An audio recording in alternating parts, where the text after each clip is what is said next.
I hadn't seen my father in 17 years when I got the invitation to my brother's wedding. I almost threw it away. But something made me go. Maybe curiosity. Maybe hope that time had changed him. I walked into that reception hall and saw him immediately. He looked older, grayer, but his eyes held the same coldness. When he saw me, he laughed. Loud enough for everyone to hear. "Look who crawled back," he said. "My little failure." The room went silent. I felt 17 again, standing on the porch with my suitcase, listening to him tell me I'd never amount to anything. Then the bride stood up. And what she said next changed everything. "Before I continue, tell me your country and the time right now." 17 years ago, I was a different person. Scared. Desperate for approval. Willing to shrink myself to fit into my father's idea of what his daughter should be. My name is Emma, and I grew up in a house where love had conditions. Where acceptance came with a price I could never quite afford to pay. My father, Richard Kane, was a successful businessman. Real estate development. He'd built an empire from nothing, and he never let anyone forget it. Every conversation, every family dinner, every moment came back to his success. His vision. His legacy. My brother Daniel was born to carry that legacy. 3 years older than me, groomed from childhood to take over the business. He was everything Dad wanted. Confident, ambitious, ruthless when necessary. They were identical in all the ways that mattered to my father. I was the disappointment. The daughter who wanted to study art instead of business. Who dreamed of painting instead of profit margins. Who cried too easily and questioned too much. Dad tolerated me until I turned 17. That's when everything fell apart. I'd been accepted to an art school in California. A full scholarship. It was my dream, my chance to escape, to become someone other than Richard Kane's failure of a daughter. I was so excited when I told him. I actually thought he might be proud. He looked at me like I'd spit in his face. "Art school," he said. "You want to waste your life on art school? After everything I've provided, every opportunity I've given you, you want to throw it away to draw pictures?" I tried to explain. The scholarship, the opportunity, how important it was to me. He didn't care. He said I had 2 choices. Go to the state university, study business, join the family company. Or leave and never come back. I thought he was bluffing. Testing me. I said I was going to art school. He told me to pack my things. I still remember standing on that porch with my suitcase and a garbage bag full of clothes. I was 17 years old. It was raining. Mom stood in the doorway crying, but she didn't stop him. She never stopped him. Daniel watched from his bedroom window. He didn't come down. Dad stood there in his expensive suit, completely dry under the porch roof, and told me I'd made my choice. That I'd come crawling back within a month, begging for his help. That the world would chew me up and spit me out, and then I'd understand what he'd tried to teach me. I'd never amount to anything without him, he said. I was nothing. I'd always be nothing. I walked away in the rain and I didn't look back. The first year was hell. I lived with my art teacher, Mrs. Chun, who'd advocated for my scholarship. She gave me her spare room, helped me get a part-time job, drove me to the bus station when it was time to leave for California. She saved my life in ways I'm still discovering. Art school was hard. Harder than I'd imagined. But I worked. I waitressed at night, studied during the day, painted whenever I could find time. I was exhausted and broke and terrified constantly. But I was free. I called home once about 6 months after I left. Mom answered. She cried, said she missed me, asked if I was okay. Then Dad got on the phone. He asked if I was ready to apologize, to come home and do things right. I hung up. I didn't call again. Years passed. I graduated. Started showing my work in small galleries. Built a reputation slowly, painfully. I got rejected more times than I could count. Lived in terrible apartments with too many roommates. Ate ramen for dinner more nights than not. But I survived. More than survived. I built a life. By 30, I was making a living as an artist. Not rich but comfortable. I had a small studio in Portland. My work was in galleries across the country. I'd been featured in a few art magazines, won some grants and awards. I had friends, a community, a life I'd built entirely myself. I never contacted my family. They never contacted me. 17 years of silence. Then the invitation came. It was expensive cardstock. embossed lettering. Mr. and Mrs. Richard Kane request your presence at the wedding of their son, Daniel Kane, to Miss Rebecca Torres. Black tie. The Grandview Hotel. The most expensive venue in the city. I held that invitation for a week, staring at it every night. Part of me wanted to throw it away, pretend I'd never received it. But another part, the part that was still that 17-year-old girl on the porch, wanted to go. Wanted to show him what I'd become. That I'd survived without him. That I'd built something real. My best friend Maya said I was crazy. That walking back into that world would only hurt me. She was probably right. But I bought a dress anyway. Black, elegant. More expensive than anything I'd ever owned. I wanted to look successful. Put together. Like I belonged. The day of the wedding, I almost turned around 3 times. I sat in my car outside the hotel for 20 minutes, hands shaking, telling myself this was a mistake. But I went in.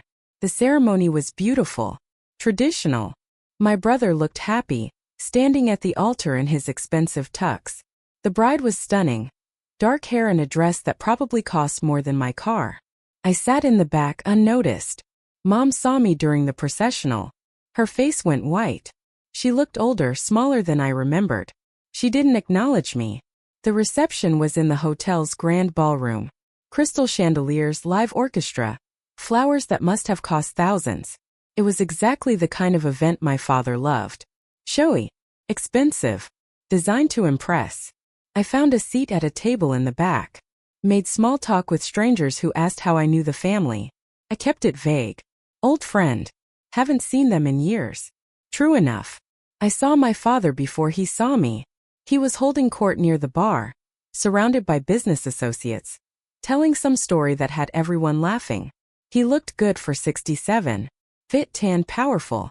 His suit probably cost more than I made in a month. Then he turned. Our eyes met across the room. I watched recognition hit him. Shock first. Then something cold and calculating. He excused himself from his group and walked toward me. Not quickly. He took his time, making me wait, making me nervous. Classic dad. When he reached my table, he didn't sit. Just stood there looking down at me. Emma, he said. My voice was flat, surprised it was even. He smiled. Not a nice smile. Look who crawled back. His voice was loud enough that nearby tables turned to look. My little failure. Decided to show up after all these years. What's wrong? Run out of money. Need daddy to bail you out? The room was getting quieter. People were staring. I stood up. I'm here for Daniel. Not you. He laughed again.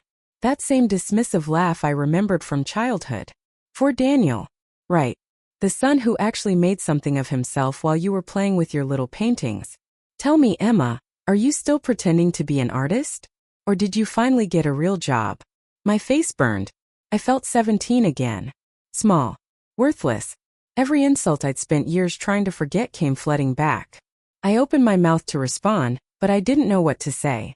Part of me wanted to tell him everything I'd accomplished. Part of me wanted to cry. Part of me wanted to leave. Then a voice cut through the silence. Actually, Richard, she's quite successful. Everyone turned. The bride, Rebecca, was standing a few feet away. Still in her wedding dress, holding a glass of champagne, looking at my father with an expression I couldn't quite read. She walked toward us, her dress rustling. When she reached our table, she looked at me and smiled. You're Emma Kane, right? The artist? I nodded, confused. I thought so. I have 2 of your paintings. The Portland series. I bought them from the Morrison Gallery last year. They're hanging in my apartment. Well, our apartment now, I guess. The room was completely silent now. Rebecca turned to my father. You didn't know your daughter was Emma Kane? The Emma Kane? Her work sells for $15,000 to $20,000 apiece now. She's represented by galleries in 6 states. There was a feature about her in Art Forum last month. My father's face was changing color. Rebecca continued, her voice pleasant but with an edge. I've been following her work for years. When I saw the guest list and realized she was Daniel's sister, I insisted he invite her. Though apparently Daniel didn't mention that to you, Richard. She looked at me again. I'm so glad you came. I was hoping to meet you. Your work is extraordinary. The way you capture urban isolation, the emotional depth in your cityscapes, it's breathtaking. I didn't know what to say. Thank you. That means a lot. Rebecca smiled wider. When Daniel told me about you, about what happened, I told him he needed to reconnect. That 17 years was too long. That family was important. She glanced at my father. Though I'm starting to understand why you stayed away. My father found his voice. Rebecca, this is not appropriate. This is your wedding day. You're right, she said. It's my wedding day. And Emma is my husband's sister. Which makes her family. My family now. So maybe you should think about how you speak to her. The tension was thick enough to cut. People at nearby tables were pretending not to watch while absolutely watching. My brother appeared then, looking panicked. Rebecca, Dad, what's going on? Rebecca turned to him. Your father was just greeting Emma. Weren't you, Richard? Daniel looked at me. Emma. God. I didn't think you'd actually come. I almost didn't, I said. He looked uncomfortable. Guilty. I'm sorry. About everything. About not staying in touch. I should have. Rebecca put her hand on his arm. We'll talk about it later. Right now, this is supposed to be a celebration. She looked at my father. Right, Richard? My father's jaw was clenched so tight I thought his teeth might crack. He looked at me, at Rebecca, at the watching crowd. Then he forced a smile. Of course. Welcome, Emma. Glad you could make it. He walked away. Stiff. Humiliated. Rebecca squeezed my hand. Join us at the family table. Please. We have so much to talk about. The rest of the evening was surreal. I sat at the family table, next to my mother, who cried and hugged me and apologized over and over. She'd wanted to reach out, she said. But Dad had forbidden it. She was weak. She knew that. She was so sorry. I didn't know how to feel about that. Angry. Sad. Relieved she at least cared. Daniel was awkward but trying. He asked about my life, my work. Said he'd followed my career online. Was proud of me even if he'd never said so. He'd wanted to reach out but hadn't known how. Hadn't known if I'd want to hear from him. I told him I understood. I didn't, not really, but what else could I say? Rebecca was amazing. She asked about my process, my inspiration, my upcoming shows. She knew my work better than some of my gallery owners. She'd been planning to reach me through my agent after the wedding, she said, to commission a piece. She'd also been planning to confront my father about me. She'd heard the full story from Daniel during their engagement. She'd been horrified. She told Daniel that reconciling with me was non-negotiable, that she wouldn't marry into a family that treated people that way. Daniel had sent the invitation secretly. Dad didn't know until tonight.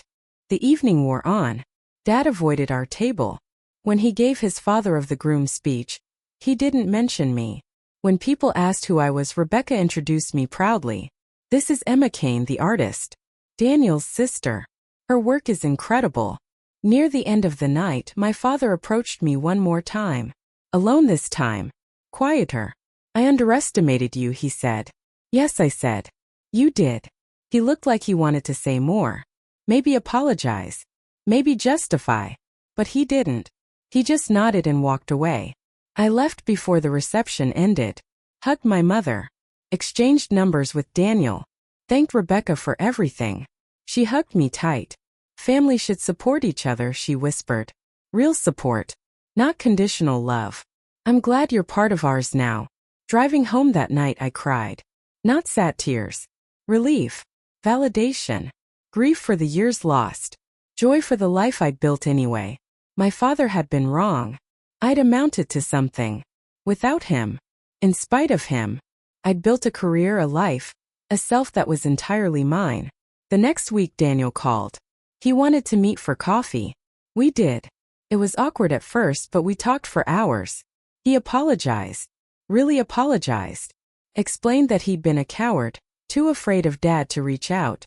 That he'd watched me leave that night and hated himself for not stopping it. He'd thought about me constantly over the years. Wondered if I was okay. Hoped I was happy. He'd wanted to find me but convinced himself I wouldn't want to hear from him. Rebecca had changed that. She told him that making things right was more important than being comfortable. That some bridges needed to be rebuilt no matter how hard it was. We started meeting regularly. Once a month at first, then more often. Slowly rebuilding something we'd lost. Mom reached out too. Tentative at first. Coffee dates where she cried and apologized. I didn't forgive her immediately. Took time. But we're working on it. Dad never apologized. Never reached out. We see each other at family events now, weddings and holidays that Daniel and Rebecca host. He's civil. Cold but polite. He'll never admit he was wrong. That's not who he is. But I don't need his apology anymore. I don't need his approval or his acceptance or his validation. I needed it once.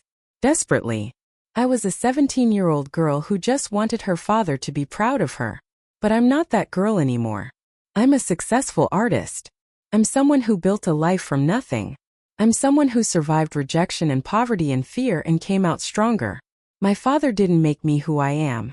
I made me who I am. Rebecca commissioned that painting. It hangs in their living room now. She shows it to everyone who visits, tells them her sister-in-law painted it. Sister-in-law. Family. Last month Rebecca told me she was pregnant, that she wanted me to be the godmother. I cried when she asked. Daniel said he wanted his child to know me, to grow up with an aunt who'd teach them that success isn't about money or power, or meeting someone else's expectations. It's about building a life you're proud of, about staying true to yourself even when it costs everything. I think about that night on the porch sometimes, 17 years old in the rain with a suitcase and nothing else. I think about how scared I was, how certain I was that I'd fail. I think about my father's voice telling me I'd never amount to anything. He was wrong. And the best revenge, the sweetest victory, wasn't proving it to him. It was proving it to myself. I am enough. I always was. I just had to learn to see it. The bride saw it before my own family did. A stranger who loved my art saw my worth immediately. Sometimes the people who should love us most are the blindest to who we really are. But that's okay, because I see it now. And that's what matters. 17 years after my father kicked me out, I walked back into his world successful, accomplished and whole. Not because of him. Despite him. And when he mocked me, when he tried to make me feel small again, someone stood up for me. Someone saw my value and spoke it out loud. That moment changed everything. Not because it changed him, but because it reminded me that I didn't need him to change. I'd already won. I'd already built everything I needed. The girl who left with nothing became a woman who had everything that mattered. And no one, not even my father, could take that away.